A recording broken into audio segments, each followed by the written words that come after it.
Joe Simonson is a senior investigative reporter for the Washington Free Beacon, and he joins us now. Joe, good to have you back with us, sir. Thanks for having me, Vince. Okay, so I've been following your reporting, and you have demonstrated that at least some of the organizations that are involved in pushing this chaos, they do receive some meaningful funding from outside meddlesome sources. What have you learned? Sure. So actually on Monday, I attended one of the meetings for, I guess you could call them an outside agitator, although I hesitate to use that term just because I think a lot of these groups work hand in hand with the students, and I don't want to absolve any students for the chaos or destruction that they're causing. But I attended a volunteer meeting at this organization called the People's Forum, which is located in Midtown Manhattan, has beautiful office space, 3-floor building on the west side. And the People's Forum is a Marxist-Leninist,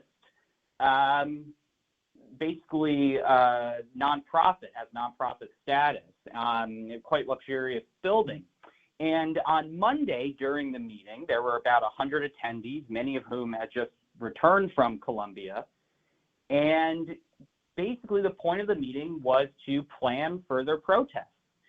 And during the remarks, the executive director of the group basically said explicitly, we want to recreate the summer of 2020, and we want everyone back at Colombia. And what happened a few hours later? Well, a bunch of demonstrators stormed a Colombia building and occupied it until yesterday. And what makes the People's Forum important is the amount of resources they have. And they've received millions upon millions of dollars from a left-wing billionaire who does not get the same kind of play that maybe a George Soros gets, but his name is Neville Singham. And some people might know Neville Singham from his wife, and his wife runs Code Pink. Now, Neville Singham lives in China. He goes to Chinese Communist Party events. He's a self-declared Maoist. And he funds what are essentially the furthest left type of charities and protests and activities that you can think of in this country. And he single-handedly essentially funds the People's Forum. So it's a kind of an interesting thing. So this guy is a guy who got rich in the tech industry. He is an American, but he lives in China, and he uses his vast wealth to advance Chinese propaganda. I'm so glad you're digging into this. You're not the first reporter who's brought up some of these details. I noticed that the New York Times had a report, interesting report actually, from August of last year, where they lay out that he keeps funding organizations that will try and distract from China's atrocities. So if you're if you're in the United States or if you're in Great Britain and you start raising issues about China's treatment of the Uyghurs or China's abuses inside of their own country or outside of that country, that he will fund organizations that try and redirect the conversation towards things like climate change or race relations inside of the United States. In other words, like all of these lefty causes that seem so insane that distract us from real problems, he's right there funding advancing those, and it's to China's benefit. Do I understand this scheme correctly? Yeah, no, that's completely right. And I would even go a step further. It's not just, I mean, he does obviously fund a lot of things related to climate change that seem crazy, but he also just funds straight left-wing communist propaganda. We're talking film screenings glorifying communist terrorists. We're talking about educational classes for young people to learn about the virtues of Mao. We're talking about, again, organizing protests in favor of Palestine, anti-Israel protests, right. And not just end the war, glory to the martyrs, do more terrorism. October 7th was the right thing to do. If you people remember, on October 8th, there were those protests in Times Square celebrating the attacks in Israel. That was organized by the People's Forum. Celebrating the terror attacks, a nonprofit, as I understand it, this is a tax-exempt nonprofit that is financing celebrations for terror attacks in Israel.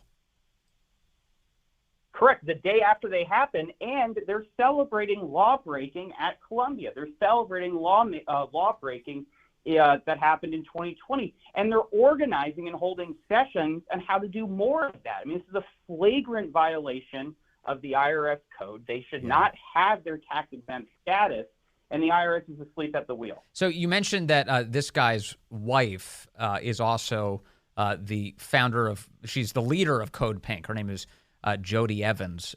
In the New York Times reporting, they say that Code Pink used to criticize China's treatment of the Uyghurs because they're supposed to be like an anti-war human rights organization, Code Pink. But as soon as they don't do it anymore. They make excuses for China. Code Pink does.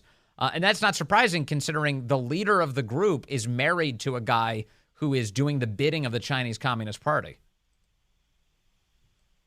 That's exactly right. As soon as this woman took over the group, suddenly those protests ceased and went even affirmatively to defend China as this bastion of human rights, this bastion of no racism exists in China and things like that. Yeah. Yeah.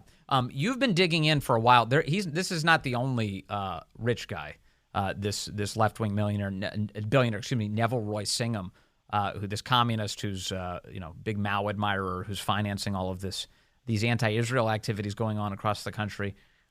You've also dug into the role that Arabella advisors and progressive billionaires like George Soros and Pierre Omidyar have played. It seems like there's actually quite a few big money left-wingers who are backing this chaos.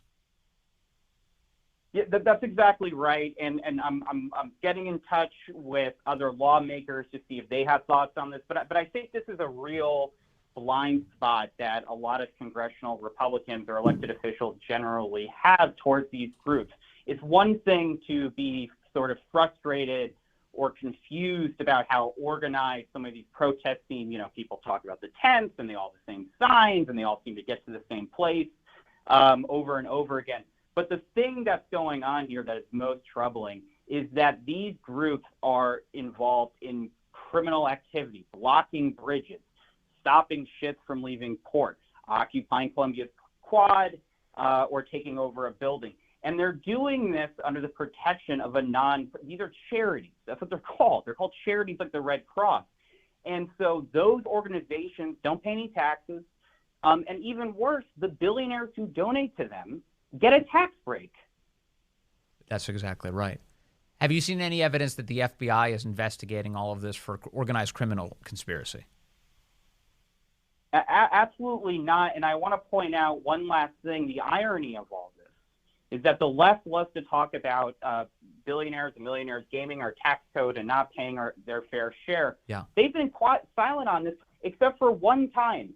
One time, Democrat Senator Wyden sent a letter to the IRS shortly after the January 6th riots, laying this all out and said, you need to take away the tax-exempt status of any organization that was part of Jan 6. Now, the right doesn't really have this nonprofit charity infrastructure, so nothing happened. There were no charities that were involved in January 6th. But this is not some obscure rule or whatever. This doesn't require a new bill. This requires the IRS to do their job. We should not be giving tax breaks to billionaires to give to essentially criminals to burn down buildings, to block bridges, to make normal people's lives miserable. And that's what's going on right now. And this is also how you get foreigners to disrupt American politics, because they aren't explicitly giving to political campaigns, which they're forbidden from doing, but they are giving to causes that are designed to provoke chaos in the United States and disrupt our political system. I'm thinking of,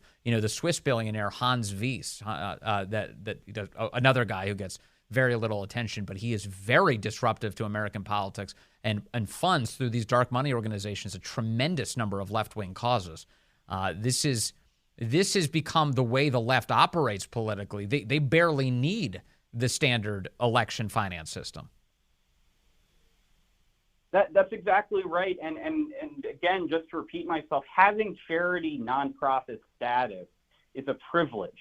You're not entitled to it. The KKK isn't a charity. I'm not necessarily saying these are the same group as the KKK, but this is a privilege that the IRS gives organizations, and it can be revoked quite easily. And if you actually read the regulations that govern these groups, it's black and white. This doesn't require sort of a deep reading or a heterodox reading.